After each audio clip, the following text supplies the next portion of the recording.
আসসালামু আলাইকুম। আপনাদের সবাইকে স্বাগতম জানাচ্ছি লার্নিশানে। আমি আছি মশিউর নিশান। গত ক্লাসে আমরা আলোচনা করেছি আ ইউনিট 5 আপনাদের ইংলিশ টেক্সট বুক যেটা রয়েছে সেখান থেকে ইউনিট 5 এর লেসন 1 এবং আজকে আলোচনা করব ইউনিট 5 এর লেসন 2 এবং লেসন 2 এর টাইটেলটা হচ্ছে আর উই টু মেনি? সো এই টাইটেলে এখানে প্যাসেজটা দেওয়া রয়েছে। আমরা পুরো প্যাসেজটা পড়ার চেষ্টা করব। সো আর ওয়ে টু মেনি বলতে এখানে বোঝাচ্ছে আমরা কি অনেক বেশি, এটা বোঝাচ্ছে। ওকে, সো আমরা এখন পড়াটা শুরু করি। The next day when the teacher came to the class and was about to start the lesson, পরবর্তী দিনে যখন শিক্ষক ক্লাসে আসলেন এবং পরবর্তী ক্লাসটা শুরু করতে যাচ্ছেন, সে সময় শান্তি Barua stood up and said, শান্তি বড়ুয়া দাঁড়িয়ে গেল এবং বলল, teacher, can I ask you a question please? Sir, আমি কি আপনাকে একটা প্রশ্ন করতে পারি? গো আহেড শান্তি, সে দ্য টিচার। টিচার তখন তাকে বললো যে হ্যাঁ অবশ্যই, গো আহেড বলতে ঠিক আছে তুমি করতে পারো প্রশ্ন, মানে যে কোনো প্রেক্ষিতে আপনি যদি কোনো কিছুর পারমিশন চান সেক্ষেত্রে আপনি চাইলে গো আহেড এই কথাটা বলতে পারেন। আর এটার হলো এমনি সোজা সাপটা যে বাংলা সেটা হচ্ছে এগিয়ে চলো, এরকম একটা বিষয়। ওকে, বা সামনে আগাও এরকম বিষয়। যাই হোক, তারপরে পারমিশনটা পাওয়ার পরে শান্তি এখন প্রশ্ন করছে, in our last class we heard Jamil story of how too many people made the ferry boat sink. আমরা আমাদের গত ক্লাসে দেখেছি শুনেছি যে জামিলের কাছ থেকে শুনলাম যে একটা গল্প, যে সেখানে কিভাবে অনেক বেশি মানুষ একটা ফেরি বোটে ওঠার কারণে সেটা ডুবে গিয়েছিল। I have also scene crowds of people at bus stand, railway station, launch, steamer, Ghats. আমি আরও অনেক মানুষের এই যে ক্রাউড, অনেক অতিরিক্ত মানুষজনের ভিড়, এটা আমি দেখেছি কোথায়? বাস যেখানে দাঁড়িয়ে থাকে সেখানে, রেলওয়ে স্টেশনে দেখেছি, লঞ্চ বা স্টিমারের ঘাটে দেখেছি। It is not uncommon to see people traveling on top of a bus or train and meeting with tragic accidents. Uncommon বলতে কি? মানে এইটা মানে অবিশ্বাস্য বা অসাধারণ কিছু নয়। অবিশ্বাস্য বলা যাবে না, অসাধারণ কিছু নয়। কমন মানে কি? সাধারণভাবে সবসময় দেখা যায়। আর আনকমন বলতে দেখেন যে এটাও মানে সবসময় যে দেখা যায় না এমন নয়, মানে দেখা যায়। ঠিক আছে? সবসময়ই দেখা যায় যে আ আমাদের দেশে বাসের উপরে অথবা ট্রেনের ছাদের উপরে উঠে মানুষজন ভ্রমণ করে এবং সেখান থেকে অ্যাক্সিডেন্টের মাধ্যমে তাদের কিন্তু ক্ষয়ক্ষতিও হয়ে থাকে।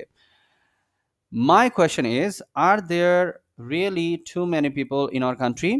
তো আমার প্রশ্ন হচ্ছে, আমাদের দেশে কি আসলে অনেক বেশি মানুষ? মানে এই প্রশ্নটা কেন আসলো শান্তির মাথায়? কারণ হচ্ছে শান্তি ভাবতেছে আমাদের দেশে মনে হয় অতিরিক্ত মানুষ, কিন্তু সেই অনুপাতে হয়তোবা আমাদের যানবাহন খুব কম। যার ফলে মানুষ ভেতরে তো জায়গা পায় না। ভেতরে ফিল আপ হয়ে যাওয়ার পরে তারা ছাদের উপরে উঠে। মানে এটা সিম্পল একটা চিন্তা ধারণা সে করছে। সেখান থেকে এই কোয়েশ্চেনটা কিন্তু তার মনের মধ্যে আসছে যে হয়তোবা আমরা অনেক বেশি মানুষ, তার জন্য আমাদেরকে কোনো যানবাহনের বাসে বা ছাদের উপরে উঠে আমাদেরকে যাতায়াত করতে হয়। তো যাই হোক, কোয়েশ্চেনটা যেহেতু করেই ফেলেছে, এবার স্যার কি বলে দেখি। থ্যাংক ইউ শান্তি, প্লিজ সিট ডাউন। তখন টিচার শান্তিকে বলল যে ঠিক আছে শান্তি, তোমার প্রশ্নটা আমি বুঝতে পেরেছি, তুমি এখন বসো।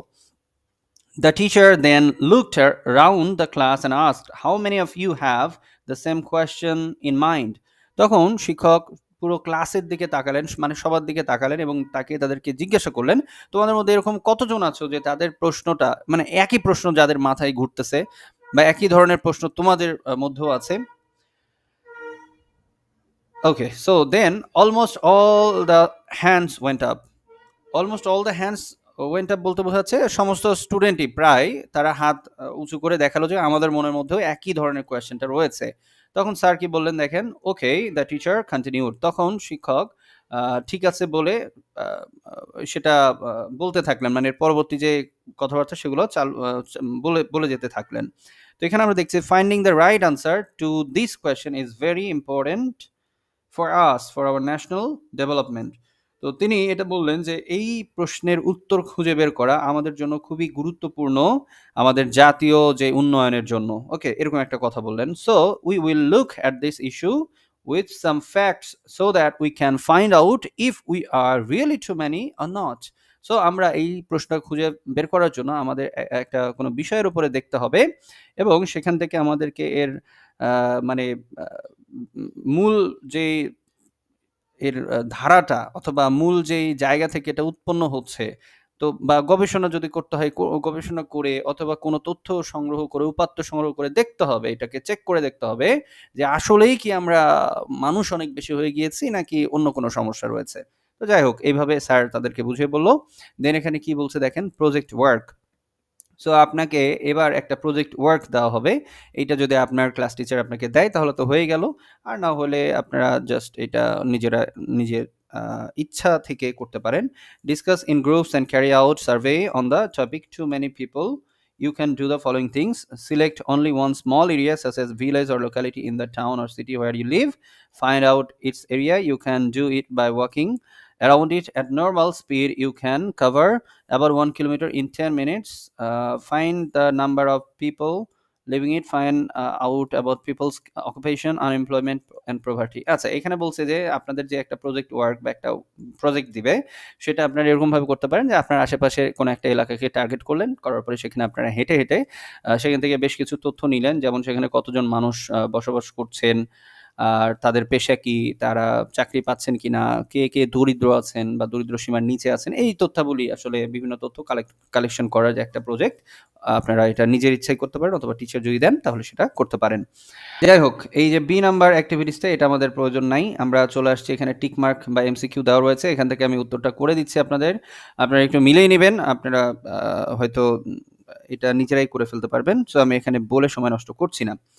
এভাবে আপনারা দেখেন আমি উত্তরটাতে টিক চিহ্ন দিয়েছি। আচ্ছা, এখানে একটু বলি ৩ নাম্বারে যেমন 1.1% এগুলো কিন্তু অ্যাকুরেট হয় নাই। অ্যাকুরেট যদি আপনি এখন ইন্টারনেটে সার্চ দেন সেম জিনিসটা লিখে এইটা, তাহলে দেখবেন যে অন্য একটা তথ্য দেখাচ্ছে। বাট এখানে তো উত্তরই নাই সেইটা, হ্যাঁ? সো যেইটা একটু কাছাকাছি আমি সেটা দিয়েছি।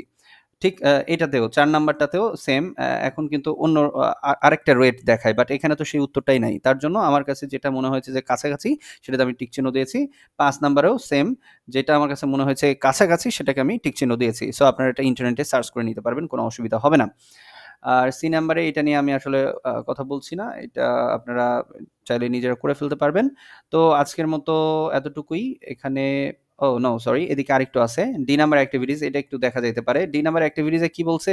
এই যে উপরে একটা বক্স দিয়েছে, ঠিক আছে? এখানে কিছু তথ্য দেওয়া রয়েছে বাংলাদেশের, শ্রীলঙ্কার, ইন্ডিয়া এবং চায়না। এদের তথ্য দেওয়া রয়েছে পপুলেশন ইন মিলিয়ন, মিলিয়নে এদের পপুলেশনের ইয়াটা কত, মানে পরিমাণটা কত সেটা দিয়েছে। Density of population per square kilometre এটা বলা হয়েছে। বার্থ রেট, তারপরে ডেথ রেট, তারপরে গ্রোথ রেট, এগুলো সব এখানে দেওয়া রয়েছে। সো এইটা দেখে আমরা কি করব? এইটা দেখে আমরা অনুমান করতে পারি যে কোনটা কম বা কোনটা বেশি, মানে কোন দেশের কোন বিষয়টা অনেক বেশি, কোন বিষয়টা অনেক কম। তো সেইভাবে আমাদের নিচের এই শূন্যস্থানটা পূরণ করতে হবে। মানে এখানে যে larger, smaller, largest, highest, higher, এরকম এগুলা ইয়া দিয়ে শব্দ দিয়ে এই শূন্যস্থানটা পূরণ করতে হবে। সো আমি আপনাদের জন্য এখানে করে দিয়েছি এবং ওরা একটা করে দিয়ে রাখছে। দেখেন 1 নাম্বার এটা ওরা নিজেরাই করে দিছে। সো আমরা ২ নাম্বার থেকে শুরু করছি। ২, ৩, ৪, ৫, ৬ এভাবে ১১টা রয়েছে। ১১টা আমি করে দিয়েছি। আপনারা ভিডিওটা একটু পজ করে এখান থেকে দেখে নিবেন। সো আমি এটা বলেও সময় নষ্ট করছি না। আর শেষে ই নাম্বার আছে, write a paragraph about population situation of any other countries of the countries above. So উপরের দেখানো যে ৪টা দেশের কথা বলা হচ্ছে সেগুলোর উপরে যেকোনো একটা দেশের পপুলেশন নিয়ে, তাদের জনসংখ্যা নিয়ে আপনি একটা প্যারাগ্রাফ লিখতে পারেন। এটা একটা অ্যাক্টিভিটিস। সো আজকের মতো এতটুকুই ক্লাস। সবাই ভালো থাকবেন। সবার সুস্থতা কামনা করছি। আল্লাহ হাফিজ।